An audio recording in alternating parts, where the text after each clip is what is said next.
এবার নিয়ে নেবো, দেখো লাল লাল মাংসের ঝোল, কি সুন্দর হয়েছে না, দারুণ লাগছে কিন্তু। ও হো হো হো হো, এই দিয়েই ভাত খাওয়াই যাবে।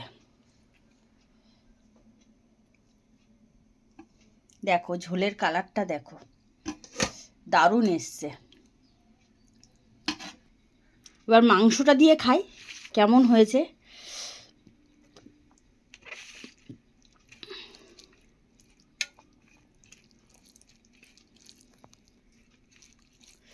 কালারটা যত সুন্দর এসছে, খেতে কিন্তু টেস্ট হয়েছে জানো তো। আর মাংসের আলু খেতে আমার ভীষণ ভালো লাগে। দেখো আলুটা দেখো,